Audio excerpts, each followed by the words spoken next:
Hello friends.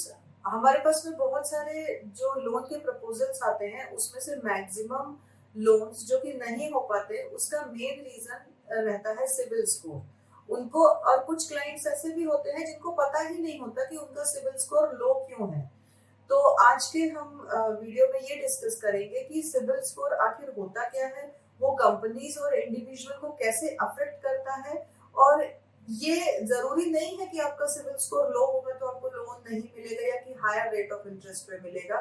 तो इसके इसके करेक्टिव मेजर्स क्या है, तो आज के वीडियो में हम ये डिस्कस करेंगे, तो बने रहिए हमारे साथ में। तो चलिए आज हम मिलते हैं हमारे क्रेडिट एक्सपर्ट से और उनसे जानते हैं कि सिविल स्कोर क्या है और ये कंपनीज और इंडिविजुअल को कैसे इम्पैक्ट करता है। Hello ma'am, thank you. आपने सिविल स्कोर का टॉपिक बहुत ही अच्छा टॉपिक चूज किया है उनके लिए जो या तो लोन लेके हायर रेट ऑफ इंटरेस्ट पे कर रहे हैं या फिर लोन लेने का प्लानिंग कर रहे हैं। तो जनरली सिविल स्कोर के बारे में इंडिविजुअल्स जो कि इस इंडस्ट्री से नहीं है उन्हें बहुत ज्यादा आइडिया नहीं होता कि सिविल स्कोर होता क्या है, और सिविल स्कोर अगर हमारा सिविल स्कोर डाउन है या फिर कोई सिविल हिस्ट्री नहीं है तो उसे अपग्रेड कैसे करें, हमारा सिविल स्कोर अच्छा कैसे हो। तो बेसिकली सिविल स्कोर एक न्यूमेरिकल रिप्रेजेंटेशन है हमारे क्रेडिट हिस्ट्री का। आपने कभी किसी से कोई लोन लिया है, किसी financial institution, whether it's a bank और एनबीएफसी और अदर फाइनेंशियल इंस्टीट्यूशन, उनसे कोई लोन लिया है और उनके लोन को टाइमली रीपेमेंट किया है कि नहीं किए हैं, और भी उसके अदर फैक्टर्स होते हैं, कितनी आपकी कैपेसिटी कितनी है on the basis of your income, और आपने कितना लोन ऑलरेडी ले रखा है, फर्दर क्या प्लान कर रहे हैं, उसके बेसिस पे हमारा सिविल स्कोर डिफाइन होता है। और इसका रेंज होता है 300 से लेके 900 तक। 900 सबसे अच्छा माना जाता है और 300 is the lowest score. Apart from this, अगर आपने कभी कोई लोन ही नहीं लिया, कोई क्रेडिट हिस्ट्री नहीं है, तो आपके सिविल स्कोर में -1 रिफ्लेक्ट करता है। इसका मतलब होता है कि आपकी इनकम कैपेसिटी हो सकती है कि आप लोन रिपेमेंट करो, बट आपका हिस्ट्री नहीं है कि आपने कभी किसी से पैसे लेके दिए हैं। तो उसमें भी बैंक आपको ऐसे देखता है कि आप बिल्कुल न्यू बायर हो, आपकी कोई हिस्ट्री नहीं है रिपेमेंट की, तो आपका लोन तो हो जाता है, but they don't take higher risk on you. और आज की डेट में सारे बैंक्स में जो रेट ऑफ इंटरेस्ट ऑफर होता है that is linked to the CIBIL score. For example, your CIBIL score is between 700 to 750, 750 to 800, 800 to 850 और 900, तो आपका रेट ऑफ इंटरेस्ट जो होगा वो डिफरेंट होगा। जनरली 0.5% से रेंज इफेक्ट करता है। फॉर एग्जांपल, अगर आपका 700 to 750 है तो 8.5% पे अगर आपको होम लोन मिल रहा है, तो अगर 750 to 800 है तो वो आपको 8% पे भी मिल सकता है। तो आपका क्रेडिट स्कोर अच्छा होने से केवल आपको लोन नहीं मिलता, आपकी कॉस्ट सेविंग भी होती है by paying the lower rate of interest to the bank. Sir thank you, आपने इतना अच्छा हमको सिविल के बारे में इंट्रोडक्शन दिया। तो एक क्वेश्चन और करना चाहूंगी कि सर सिविल स्कोर जो है वो सिर्फ इंडिविजुअल्स के लिए होता है या ये कंपनीज को भी अफेक्ट करता है, और करता है तो कैसे करता है? मैं क्रेडिट हिस्ट्री हर किसी का देखा जाता है, whether it's a company, it's MSME और individual.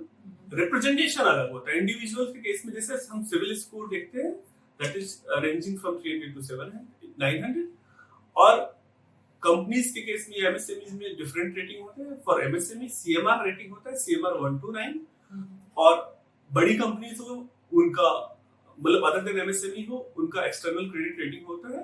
That depend, their rating depend upon the different agencies.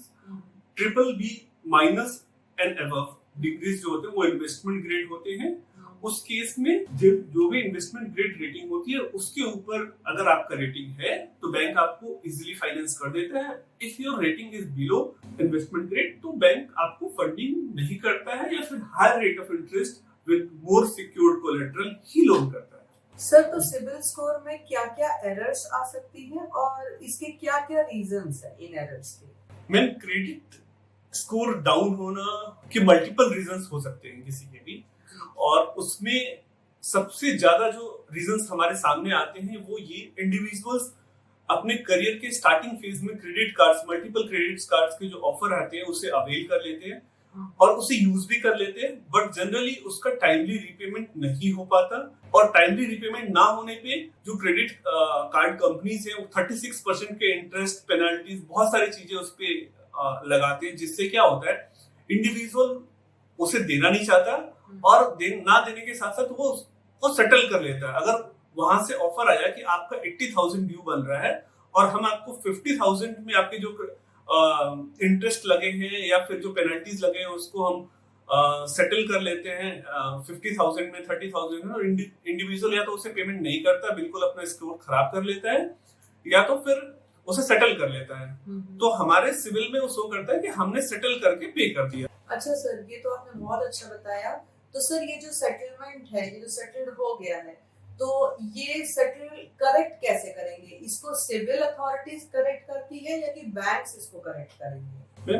अगर आपने अपना कोई भी लोन किसी फाइनेंशियल इंस्टीट्यूशन के साथ सेटल कर लिया है तो उसे करेक्ट आपका वो फाइनेंशियल इंस्टीट्यूशन ही करेगा। जनरली इंडिविजुअल्स सिविल डाउन होने पे सिविल को मेल करते हैं या उनके पास इशू रेज करते हैं, लेकिन उनके पास अथॉरिटी नहीं है। जो फाइनेंशियल इंस्टीट्यूशन ने ये रिपोर्ट किया है कि आपका कोई लोन सेटल हुआ है वही उसे करेक्ट कर सकता है। तो right way in this case is to approach the financial institution जिससे आपने लोन सेटल किया है।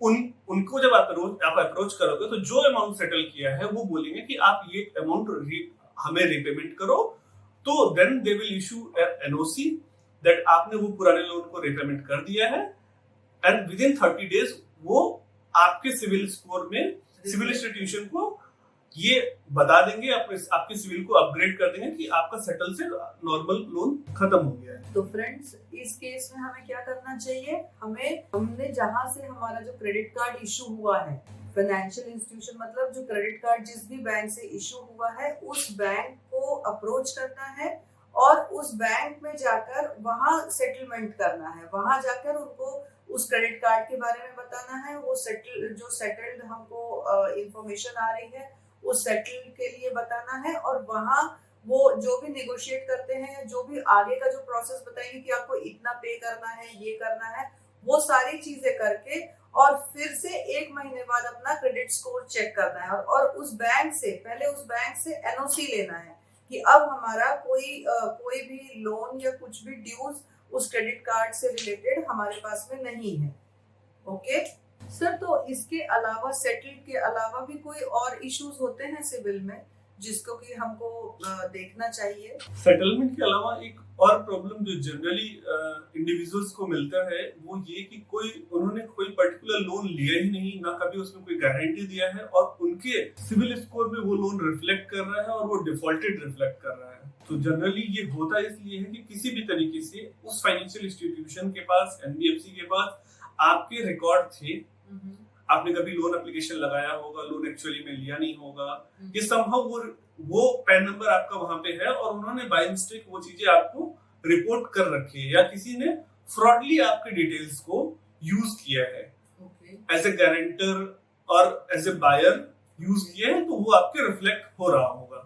इस केस में मैम हमारे पास 2 ऑप्शन होता है, या तो हम सिविल में लॉगिन आईडी बना के वहां पे डिस्प्यूट रेज करने का ऑप्शन होता है, वहां पे डिस्प्यूट रेज कर सकते हैं कि जो लोन हमारे सिविल में दिखा रहा है, जो डिफॉल्टेड लोन या गारंटी, वो हमने कभी पार्टिसिपेट नहीं किया, फिर हमने कभी वो लोन लिया नहीं।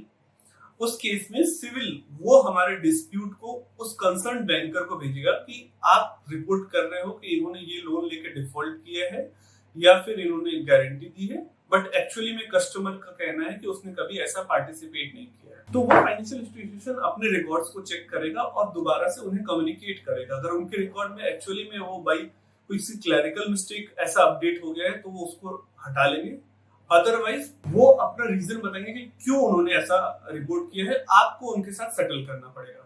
दूसरा ऑप्शन होता है कि हम डायरेक्टली उस फाइनेंशियल इंस्टीट्यूशन को अप्रोच करें और बोले कि आपने ये रिपोर्ट कर रखा है सिविल में, बट एक्चुअली में मैंने कभी आपके यहाँ से कोई लोन नहीं लिया, किसी को गारंटी नहीं दिया, आप उसे प्लीज करेक्ट करो। और वहां पे आप अपने क्रेडेंशियल देके और या फिर जो उनके लोन आ रहे हैं उनके क्रेडेंशियल चेक करिए। अगर फ्रॉडली किसी ने आपके डिटेल्स को वहां पे दिया है तो आप उन्हें फॉर्मली लेटर लिख सकते हैं कि मेरे डिटेल्स फ्रॉडली आपके बैंक में यूज हुए हैं, I will take the legal action against this, और you need to correct it immediately. तो अगेन अगर वो करेक्शन करते हैं तो it will take time of 1 month to 45 days आपके सिविल स्कोर में अपडेट हो। सर ये तो हुई किसी न किसी गलती की बात कि किसी गलती की वजह से वो डिफॉल्ट हो जाता है और फिर वो सिविल स्कोर डाउन होता है। लेकिन कई बार ये भी देखा गया है कि विदाउट एनी डिफॉल्ट केस भी सिविल स्कोर डाउन होता है, तो इसका क्या रीजन है मेनली? मैम अगर डिफॉल्ट नहीं है फिर भी हमारा क्रेडिट स्कोर डाउन है, उसका एक ही रीजन होता है कि हमने डिफॉल्ट को उतना मतलब हम डिले तो कर रहे हैं अपनी ईएमआई पेमेंट में या रीपेमेंट में डिले तो कर रहे हैं, लेकिन लोन हमारा एनपीए नहीं हुआ। मतलब हमारा जो डिफॉल्ट है that is not continued for 90 days. अगर सपोज करो हमारा 10th को ईएमआई है और आप उस 10th ऑफ जून को ईएमआई है और हमने 10th ऑफ जुलाई को रिपेमेंट कर दिया या 10th ऑफ अगस्त को भी रिपेमेंट कर दिया, तो हमारा लोन एनपीए नहीं हुआ है, तो हमारे सिविल में उतना प्रॉब्लम नहीं होता। डीपीडी वो केवल डीपीडीज क्रिएट करता है, डीपीडी मतलब डिले इन पेमेंट। तो उस केस में डिले इन पेमेंट्स की वजह से भी हमारा सिविल स्कोर डाउन हो जाता है। और उसको सही करने का एक ही तरीका है कि फिर उसके बाद मल्टीपल ईएमआईज जो कि नेक्स्ट 5-6 ईएमआईज आप टाइम पे पेमेंट करें या फिर टाइम से पहले पेमेंट करें। तो आप टाइमली ना पेमेंट करने से जो डाउन हुआ है वो timely at before time payment करने से वो अपग्रेड हो जाएगा। इसके अलावा सेकंड रीजन ये भी हो सकता है कि आपने लोन एप्लीकेशन मल्टीपल लोकेशन पे एक साथ लगाया और आपका लोन अप्रूव नहीं हुआ, तो इट रिफ्लेक्ट्स कि आप ट्रिमेंडस क्रेडिट प्रेशर में हो, आपको बहुत ज्यादा नीडी हो, बट आपको लोन बार बार रिजेक्ट हो रहा है, उससे भी आपका सिविल स्कोर डाउन हो जाता है। इस केस में आपके पास जो भी एक कोई क्रेडिट फैसिलिटी हो उसका टाइमली रिपेमेंट करो एंड लोन सर्च करना, लोन इंक्वायरी करना without any requirement from multiple agency is not a good practice. उसको स्टॉप कर दो फॉर नेक्स्ट 5-6 मंथ। आप लोन की कोई इंक्वायरीज मत करो, मल्टीपल इंक्वायरीज से भी हमारे सिविल स्कोर डाउन होते हैं। हेलो फ्रेंड्स, तो अभी आपने देखा कि किस तरह से हम हमारे सिविल को करेक्ट कर सकते हैं, हमारे सिविल में क्या क्या प्रॉब्लम्स हो सकती हैं और हम किस तरह से उसको करेक्ट कर सकते हैं। इसके अलावा भी अगर आपका सिविल खुद से नहीं करेक्ट हो पा रहा है या फिर आपको अभी भी कोई ना कोई प्रॉब्लम है, तो आप हमको नीचे कमेंट बॉक्स में कमेंट करके बताइए। क्या जो भी प्रॉब्लम है आप हमारे साइट www.mudrawala.com पर जाके वहाँ फॉर्म भर के भी हमको बता सकते हैं। हम आपको फ्री ऑफ कॉस्ट सोल्यूशन देंगे, इसका कोई चार्जेस नहीं होंगे। और इसके अलावा आपको अगर बिजनेस लोन लेने में किसी टाइप की कोई प्रॉब्लम है, कोई दिक्कत है, तो आप हमको कमेंट्स में बताइए, तो जिससे कि हम आपको और एजुकेट कर सके और आप आपके जो प्रॉब्लम्स है उनको रिजॉल्व करके आप आसानी से लोन्स ले सकते हैं। Thank you.